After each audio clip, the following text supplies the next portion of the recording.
Todd Young Online presents Young Tales. Tales for the young and the young at heart.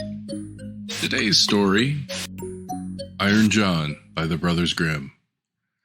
Once on a time there was a king who had a great forest near his palace, full of all kinds of wild animals. One day he sent out a huntsman to shoot him a roe, but he did not come back. "Perhaps some accident has befallen him," said the king. But the next day he sent out 2 more huntsmen who were to search for him, but they too stayed away. Then on the 3rd day he sent for all of his huntsmen and said, "Scour the whole forest through, and do not give up until you have found all 3. But of these also none came home again, and of the pack of hounds which they had taken with them, none were to be seen any more. From that time forth, no one would any longer venture into the forest, and it lay in deep stillness and solitude. Nothing was seen, but sometimes an eagle or a hawk flying over it. This lasted for many years, when a strange huntsman came to the king asking for work, and offered to go into the dangerous forest. The king, however, would not give his consent and said, "It is not safe in there. I fear it would fare with you no better than the others, and you would never come out again." The huntsman replied, "Lord, I will venture in it at my own risk. Of fear I know nothing." The huntsman therefore betook himself with his dog to the forest. It was not long before the dog fell in with some game and wanted to pursue it. But hardly had the dog run 2 steps when he stood before a deep pool and could go no further. Then a naked arm stretched itself out of the water, seized him, and drew him under. When the huntsman saw that, he went back and fetched 3 men to come with buckets and bail out the water. When they could see the bottom, there lay a wild man whose body was brown like rusty iron, and whose hair hung over his face down to his knees. They bound him with cords and led him away to the castle. There was great astonishment over the wild man. The king had him put in an iron cage in his courtyard, and forbade the door to be opened on pain of death, and the queen herself was to take the key into her keeping. And from this time forth everyone could once more go into the forest with safety. The king had a son, 8 years old, who one day was playing in the courtyard, and while he was playing, his golden ball fell into the cage. The boy ran thither and said, "Give me my ball." "Not till you have opened the door for me," answered the man. "No," said the boy, "I will not do that. The king has forbidden it," and ran away. The next day he went again and asked for his ball. The wild man said, "Open my door," but the boy would not. On the 3rd day, when the king had ridden out hunting, the boy went once more and said, "I cannot open the door even if I wished, for I have not the key." Then the wild man said, "It lies under your mother's pillow. You can get it there."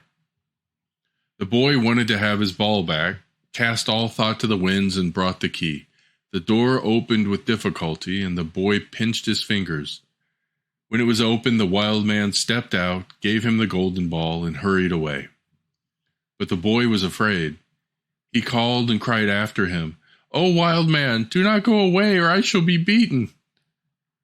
The wild man turned back, took him up, and set him on his shoulder, and went with hasty steps into the forest. When the king came home, he saw the empty cage and asked the queen how that had happened. She knew nothing about it and sought the key, but it was gone. She called the boy, but no one answered. The king sent out people to seek him in the fields, but they did not find him. Then he could easily guess what had happened, and much grief reigned in the royal court. When the wild man had reached once more the dark forest, he took the boy down from his shoulder and said to him, "You will never see your father and mother again, but I will keep you with me, for you have set me free, and I pity you. If you do all I bid you, you shall fare well. Of treasure and gold have I enough, and more than anyone in the world." He made a bed of moss for the boy on which he slept, and the next morning the man took him to a well and said, "Behold, the gold well is as bright and clear as crystal. You shall sit beside it and take care that nothing falls into it, or it will be polluted. I will come every evening to see if you have obeyed my order." The boy placed himself by the margin of the well, and often saw a golden fish or a golden snake show itself therein, and he took care that nothing fell in. As he was sitting thus, his finger hurt him so violently that without thinking he put it in the water. He drew it quickly out again, but saw that it was quite gilded, and whatsoever pains he took to wash the gold off again, all was to no purpose. In the evening, Iron John came back, looked at the boy, and said, "What has happened to the well?"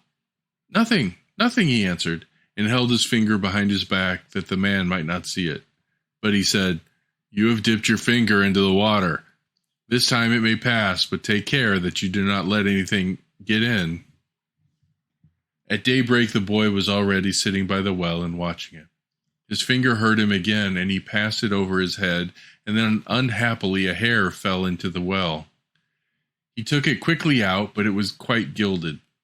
Iron John came and already knew what had happened. "You have let a hair fall into the well," said he. "I will allow you to watch it but once more, but if this happens a third time, then the well will be polluted and you can no longer remain with me." On the third day, the boy sat by the well and did not stir his finger, however much it hurt him. But the time was long to him, and he looked at the reflection of his face on the surface of the water. And as he still bent down more and more, trying to look straight into the eyes, his long hair fell down from his shoulders into the water. He raised himself up quickly, but the whole of the hair of his head was golden and shone like the sun. You may imagine how terrified the poor boy was. He took his pocket handkerchief and tied it round his head in order that the man might not see it. When he came, he already knew everything and said, "Take off the handkerchief." Then the golden hair streamed forth, and let the boy excuse himself as he might, it was of no use. "You have not stood the trial, and can no longer stay here. Go forth into the world. There you will learn what poverty is. But as you have not a bad heart, and as I mean well by you, there is one thing I will grant you. If you fall into any difficulty, come to the forest and cry, 'Iron John!' and then I will come and help you. My power is great, greater than you think, and I have gold and silver in abundance." Then the king's son left the forest and walked by beaten and unbeaten paths ever onward until at length he reached a great city. There he looked for work but could find none, and he had learnt nothing by which he could help himself. At length he went to the palace and asked if they would take him in. The people about court did not know what to make of him, but they liked him and told him to stay. At last the cook took him into his service and said he might carry wood and water and rake the cinders together. Once, when it happened that no one else was at hand, the cook ordered him to carry the food to the royal table, but as he did not like to let his golden hair be seen, he kept his little hat on. Such a thing as that had never come unto the king's notice, and he said, "When you serve at the royal table, you must take off your hat." He answered, "Ah, Lord, I cannot." Then the king had the cook called before him. He scolded him and asked how he could take such a boy into his service, and said that he was to turn him off at once. The cook, however, had pity on him and exchanged him for the gardener's boy. And now the boy had to plant and water the garden, hoe and dig, and bear the wind and bad weather. One day in the summer he was working alone in the garden. The day was so warm that he took his little hat off that the air might cool him. As the sun shone on his hair, it glittered and flashed so that the rays fell into the bedroom of the king's daughter. Up she sprang to see what it could be. Then she saw the boy and cried to him, "Boy, bring me a wreath of flowers."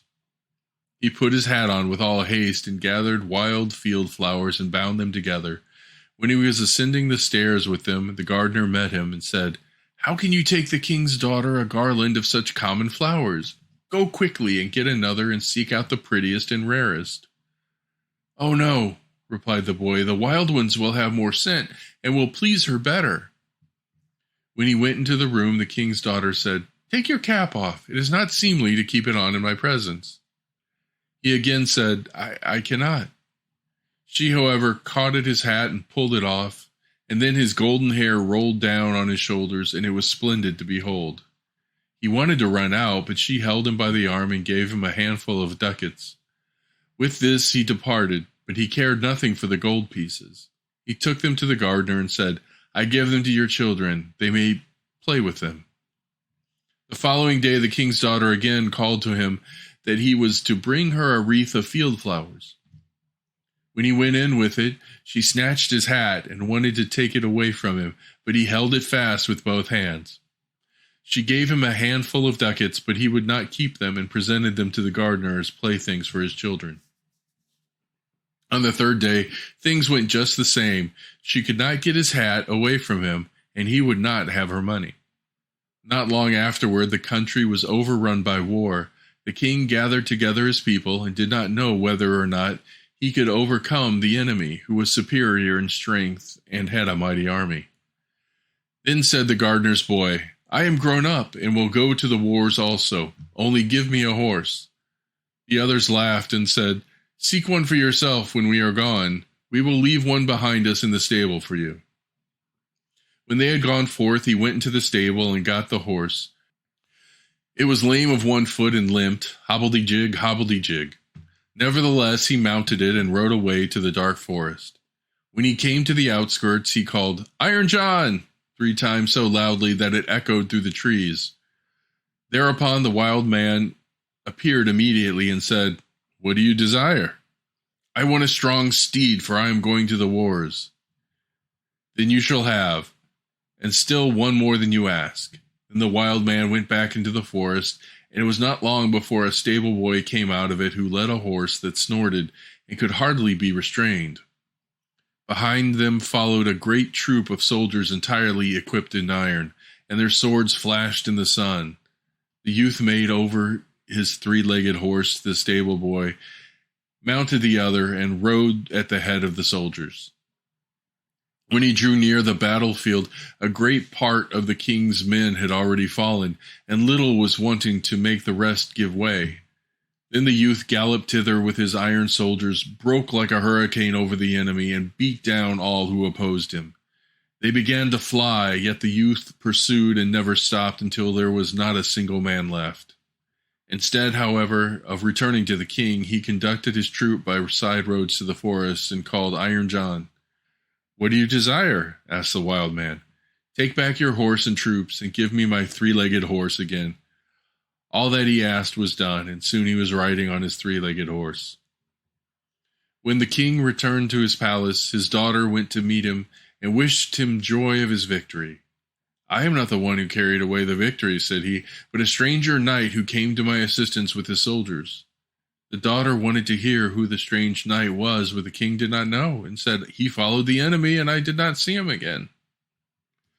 She inquired of the gardener where his boy was, but he smiled and said, He has just come home on his 3-legged horse, and the others have been mocking him and crying, Here comes our hobbledy-jig back again. They asked, too, Under what hedge have you been lying, sleeping all the time? He, however, answered, I did the best of all, and it would have gone badly without me. And then he was ridiculed still more. The king said to his daughter, I will proclaim a great feast that shall last for 3 days, and you shall throw a golden apple. Perhaps the unknown will come to it. When the feast was announced, the youth went out to the forest and called Iron John. What do you desire? Asked he. That I may catch the king's daughter's golden apple. It is as safe as if you had already had it, said Iron John. You shall likewise have a suit of red armor for the occasion, and ride on a spirited chestnut horse. When the day came, the youth galloped to the spot, took his place amongst the knights, and was recognized by no one. The king's daughter came forward and threw a golden apple to the knights. None of them caught it but he. Only as soon as he had it, he galloped away. On the second day, Iron John equipped him as a white knight and gave him a white horse. Again, he was the only one who caught the apple, and he did not linger an instant, but galloped off with it. The king grew angry and said, That is not allowed. He must appear before me and tell me his name. He gave the order that if the knight who caught the apple should go away again, they should pursue him, and if he would not come back willingly, they should cut him down and stab him. On the third day he received from Iron John a suit of black armor and a black horse. Again he caught the apple, but when he was riding off with it, the king's attendant pursued him, and one of them got so near that he wounded the youth's leg with the point of his sword. The youth nevertheless escaped from him, but his horse leapt so violently that the helmet fell from his head, and they could see that he had golden hair. They rode back and announced this to the king. The following day, the king's daughter asked the gardener about his boy. "He is at work in the garden. The queer creature has been at the festival too, and only came home yesterday evening. He has likewise shown my children 3 golden apples which he has won." The king had summoned him into his presence. He came and again had his hat on his head, but the king's daughter went up to him and took it off. Then his golden hair fell down over his shoulders, and he was so handsome that they were all amazed. "Are you the knight who came every day to the festival, always in different colors, and who caught the 3 golden apples?" asked the king. "Yes," answered he, "and here are the apples." And he took them out of his pocket and returned them to the king. "If you desire further proof, you may see the wound which your people gave me when they followed me. But I am likewise the knight who helped you win your victories over your enemies.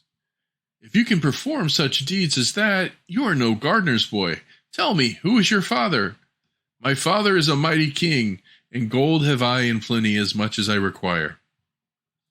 "I well see," said the king, "that I owe thanks to you. Can I do anything to please you?" "Yes," answered he, "that indeed you can. Give me your daughter to wife." The maiden laughed and said, "He does not stand much on ceremony, but I have already seen by his golden hair that he is no gardener's boy." And then she went and kissed him. His father and mother came to the wedding and were in such great delight, for they had given up all hope of ever seeing their dear son again. And as they were sitting at the marriage feast, the music suddenly stopped. The doors opened, and a stately king came in with a great retinue. He went up to the youth, embraced him, and said, "I am Iron John, and was, by enchantment, a wild man, but you have set me free. All the treasures which I possess shall be yours." The end. Young Tales is produced and narrated by Todd Young from Todd Young Online. If you enjoyed this, please like and subscribe and join us next time for another story. Thank you for your support.